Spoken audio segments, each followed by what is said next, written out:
Hello students, welcome back. And जो हमने कल टॉपिक पढ़ा था ब्लड, तो हमने पढ़ा था कि ब्लड क्या होता है, open circulatory system and close circulatory system क्या होता है, कोलेस्ट्रॉल क्या होता है and how much quantity of blood in male and female also.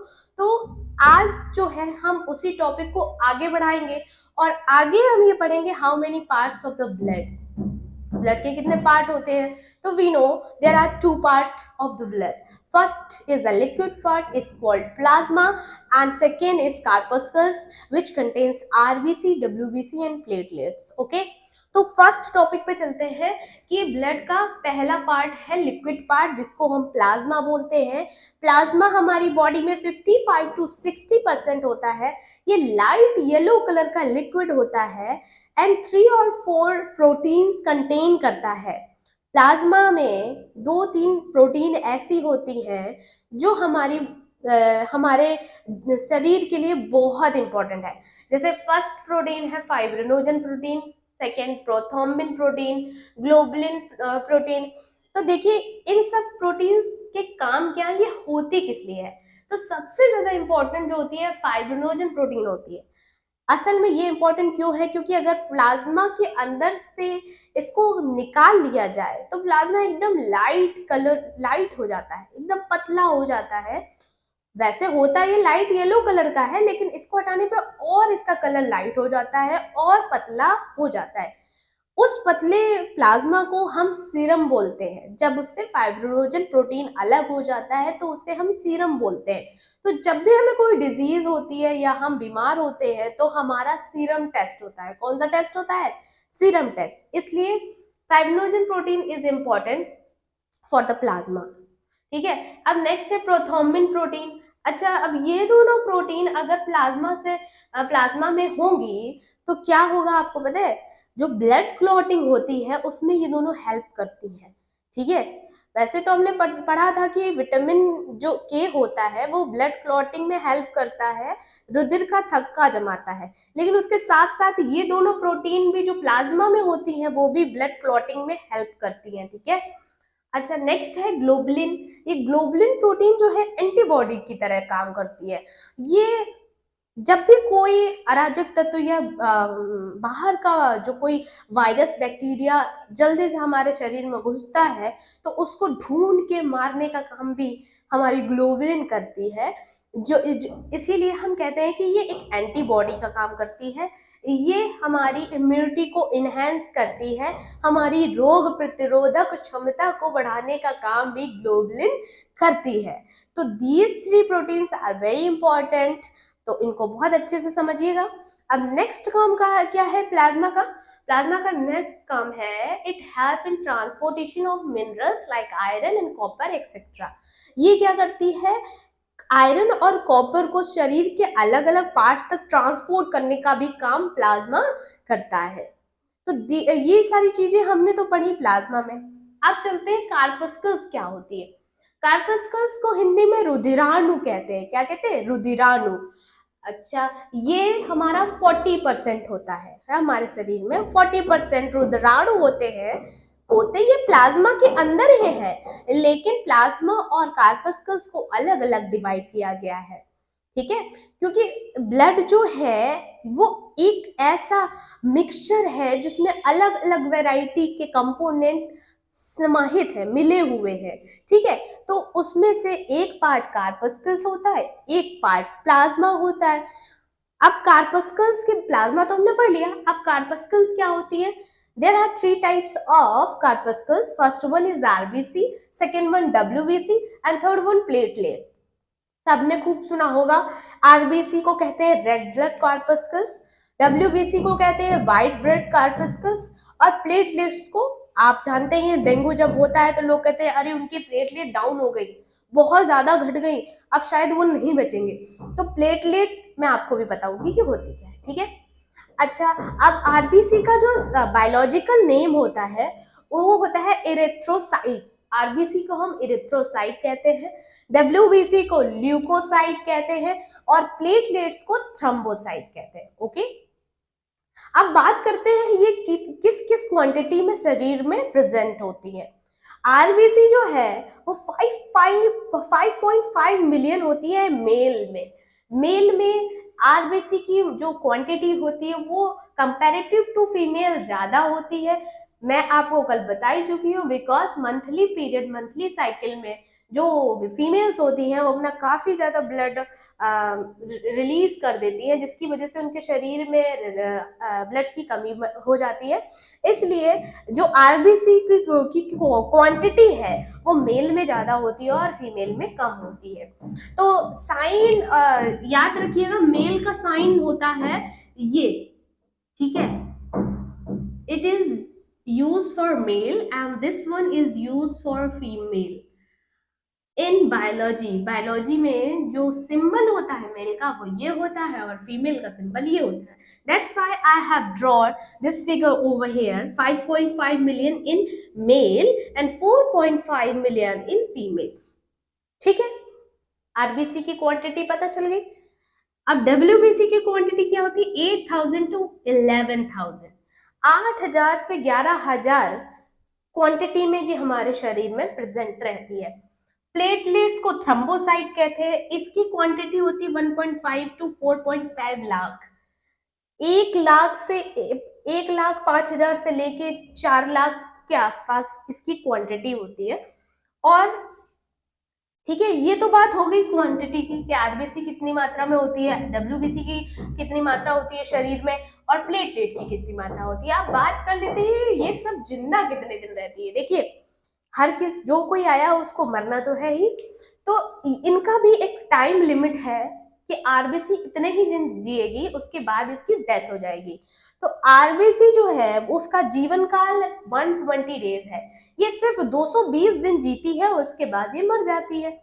WBC जो है वो सिर्फ 4 दिन जीती है, और प्लेटलेट जो है वो सिर्फ 7 दिन जीती है। ठीक है, अच्छा, आप ये सोच रहे होंगे कि मैम ये सब इतने कम कम दिन जीते हैं तो ये क्या हमारी बॉडी में ही घूमते रहते हैं, ये जाते कहाँ हैं? तो कल जैसा मैंने आपको बताया था कि हमारे शरीर में एक स्प्लीन होती है, प्लीहा और तिल्ली जिसको बोलते हैं, जो खराब ब्लड को डिकम्पोज करने का काम करती है। पहले तो इकट्ठा करती है, फिर उसको खत्म करती है। ठीक है, तो स्प्लीन में ही सारी मरी हुई जो सेल्स हैं वो इकट्ठी हो जाती है, प्लाज्मा लेके जाता है, बोलता है तुम लोग यहाँ टहल रहे हो मेरे बीच में मरे हुए, अब तुम जाओ, तुम्हारा कोई काम नहीं है, ठीक है, अब तुम सड़ोगे, हमें भी खराब करोगे। इसलिए वो सीधा जाके स्प्लीन को सारी की सारी डेड सेल्स प्रोवाइड कर देता है कि लो भाई इसको खत्म करो, आगे नहीं बनेगी। अब नई सेल्स कहाँ से बन रही है, वो भी मैंने कल आपको बताया था कि नई सेल्स जो बन रही है वो बोन मैरो में से बन रही है। हड्डी के बीच में जो बोन मैरो होती है वही हमें आरबीसी दे रहा है, वही हमें प्लेटलेट दे रहा है, वही हमें डब्ल्यूबीसी दे रहा है। तो वो ही फिर नई नई बन के हमारे प्लाज्मा में मिल जाती है। अच्छा, प्लाज्मा कभी खराब नहीं होता, प्लाज्मा नहीं होगा खराब, खराब होंगी तो आरबीसी, डब्ल्यूबीसी और प्लेटलेट होंगी। ठीक है, इसी तरह से आगे बढ़ते हुए बताती हूँ आपको कि इसकी जो लाइफ टाइम होता है, मैंने जैसे आपसे बोला कि 120 डेज होता है, इसका 4 डेज होता है और इसका 7 डेज होता है। Red blood cells red colour की होती है क्योंकि इसमें हीमोग्लोबिन प्रेजेंट रहता है, और डब्ल्यूबीसी जो होती है वो कलरलेस होती है, किसी इसमें कोई कलर नहीं होता है क्योंकि इसमें हीमोग्लोबिन नहीं होता। सेम फॉर प्लेटलेट्स, प्लेटलेट्स के में भी ऐसे ही होता है डब्ल्यूबीसी की तरह, उसका भी कोई कलर नहीं होता है और क्योंकि उसमें हीमोग्लोबिन प्रेजेंट नहीं होता है। तो ये बात तो हो गई हमारे प्लाज्मा और हमारे कार्पस्कल्स की। अब आगे देखते हैं, चलिए पढ़ते हैं कि आरबीसी, डब्ल्यूबीसी और प्लेटलेट्स में डिफरेंस क्या है। आरबीसी का शेप जो होता है वो सर्कुलर होता है। कैसा होता है? सर्कुलर मतलब गोल। ओके, साइज होता है 7.8 डायामीटर, साइज इसका होता है 7.8 diameter and smaller than WBC. ये आरबीसी जो है डब्ल्यूबीसी से साइज में छोटा होता है। ओके, कलर इसका रेड होता है। आरबीसी का कलर रेड क्यों होता है मैं पहले ही बता चुकी हूँ, हीमोग्लोबिन की प्रेजेंट की वजह से इसका कलर रेड होता है। लाइफ स्पैन कितने दिनों तक जीता है? 120 डेज तक जीता है। ठीक है, कार्पस्कल्स का 95 से ज्यादा होता है। मतलब अगर आपसे कोई पूछे कि कार्पस्कल ब्लड कार्पस्कल्स में सबसे ज्यादा मात्रा में कौन सी ब्लड सेल्स प्रेजेंट रहती हैं, तो हमें कहीं नहीं जाना, सिर्फ ये कहना है कि यस, आरबीसी इज प्रेजेंट। है ना। RBC is present more than 95% in corpuscles blood group. Okay, corpuscles में अगर बात करें तो आरबीसी की क्वांटिटी सबसे ज्यादा होती है। आरबीसी रुद्राणु की क्वांटिटी जो है वो बहुत ज्यादा रहती है, 95% से ऊपर रहती है। अब बाकी जो रेस्ट बचती है वो डब्ल्यूबीसी और प्लेटलेट्स घेर लेते हैं। ठीक है, तो ब्लड जो है वो उसमें आरबीसी होती है, आरबीसी में हीमोग्लोबिन होता है, हीमोग्लोबिन में आयरन होता है, और जब आयरन और हीमोग्लोबिन की कमी हो जाती है तो हमें अनीमिया नामक रोग हो जाता है। ठीक है, तो अनीमिया ना, अब हम डॉक्टर के पास जाते हैं तो डॉक्टर बोलता है कि ये लो एफई की टेबलेट, कुछ आयरन की टेबलेट देता है और 10 दिन में हम ठीक ठाक हो जाते हैं। ठीक है, तो ये रही बात। और ये क्या काम क्या करता है RBC? Transport O2 and small amount of CO2। ये O2 और CO2 का ट्रांसपोर्ट करता है। Okay, RBC. डब्ल्यूबीसी की बात कर लेते हैं। इसका शेप होता है इरेगुलर, इसका कोई निश्चित आकार नहीं होता है, कोई एकदम परफेक्ट शेप एंड साइज नहीं होता। 12 to 20 लार्जर देन आरबीसी। ये आरबीसी से 12 से 20 गुना बड़ा होता है। ठीक है, नंबर इस ये कितने नंबर मतलब कितनी क्वांटिटी में अवेलेबल होते हैं कार्पस्कल्स? तो ये होते हैं 8,000 to 11,000। इनके नंबर क्या, इनकी क्वांटिटी क्या होती है? तो इनकी क्वांटिटी होती है ब्लड में 8,000 to 11,000। ठीक है, कलरलेस होता है क्योंकि इसमें हीमोग्लोबिन प्रेजेंट नहीं होता, और लाइफ स्पैन इसकी होती है तो 1 to 7 डेज होती है, 1 से 7 दिन के अंदर ये मर जाता है। ठीक है, act as builders of the body, body के बिल्डिंग में ये मतलब महत्वपूर्ण योगदान देता है। एज ए एंटीबॉडी भी काम करता है ये। ठीक है, जैसे कि अब इसके टाइप्स देख लेते हैं। मेनली इसके 3 टाइप होते हैं, वैसे तो इसमें बहुत सारी चीजें इन्वॉल्व हैं, 4 और 5 things are involve in WBC, but types की अगर बात करें तो मेनली 3 टाइप्स हम देख सकते हैं। एंटीबॉडी होती है, लिम्फोसाइट होती है और मोनोसाइट होती है। तो जब भी कोई भी बैक्टीरिया या वायरस हमारे बॉडी में प्रवेश करता है, एंटर करता है, तो सबसे पहले पहचानता कौन है? एंटीबॉडी उसे पहचानता है, रिकॉग्नाइज करता है, जान लेता है अच्छा ये नया मेहमान आया है शरीर में, तो इसको, ये तो हमारे कैटेगरी का है नहीं। तो जब हम ऐसी जगह जाते हैं जहाँ के लोग हमारी कैटेगरी के नहीं होते तो हम एकदम अलग रख दिए जाते हैं कि इनको अलग हटाओ, ये हमारी कैटेगरी के नहीं है। सेम यही अप्लाई करता है डब्ल्यूबीसी का। एंटीबॉडी वो जान लेता है कि ये हमारी कैटेगरी का नहीं है, तो सबसे पहले जाता है लिम्फोसाइट के पास। वो कहता है ब्रदर सुनो, लिम्फोसाइट ये क्या कहते हैं, ये दूसरे टाइप का आदमी हमारे शरीर में आ गया, इसको भगाना है।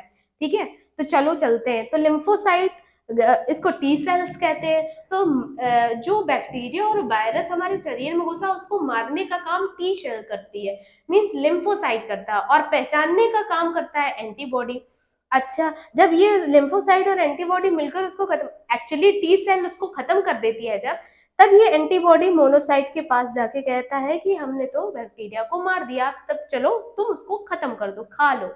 तो जब मोनोसाइट को इन्फॉर्म करता है तो मोनोसाइट बैक्टीरिया या वायरस को खाने आ जाता है। तो इस तरह से मोनोसाइट क्या करता है? बैक्टीरिया को खाता है, ईट करता है, और मारने का काम, सॉरी, ईट बैक्टीरिया और वायरस, और मारने का काम जो है वो हमारी लिम्फोसाइट करती है।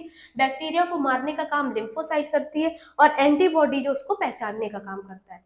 ठीक है, तो ये हो गया हमारा डब्ल्यूबीसी का पार्ट। एक प्लेटलेट्स का शेप कैसा होता है? ओवल होता है। ये 2 से 5 इसका साइज होता है, जो कि सबसे स्मॉलेस्ट ब्लड कार्पस्कल्स है। ये इन दोनों से भी छोटी है, इसका साइज इन दोनों से भी छोटा है। इनकी संख्या मैं आपको बता ही चुकी थी कि 1.5 to 4.5 लाख होती है। कलरलेस ये भी होता है क्योंकि इसमें भी एच भी नहीं होता।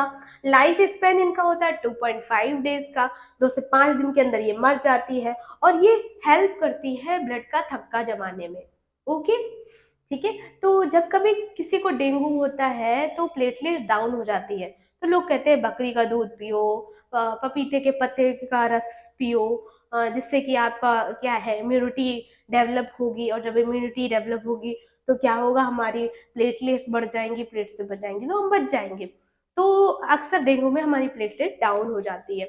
आरबीसी क्या है? आरबीसी में एक और बात जान लीजिए, इसमें न्यूक्लियस नहीं होता है और लाइसोसोम नहीं होता आरबीसी में। लाइसोसोम नहीं होने के कारण आरबीसी को स्प्लीन खाती है। अगर लाइसोसोम आरबीसी में प्रेजेंट होता तो आरबीसी की डेड सेल्स को कौन खाता? लाइसोसोम। लेकिन आरबीसी में लाइसोसोम प्रेजेंट ना होने के कारण इसे स्प्लीन में भेज दिया जाता है।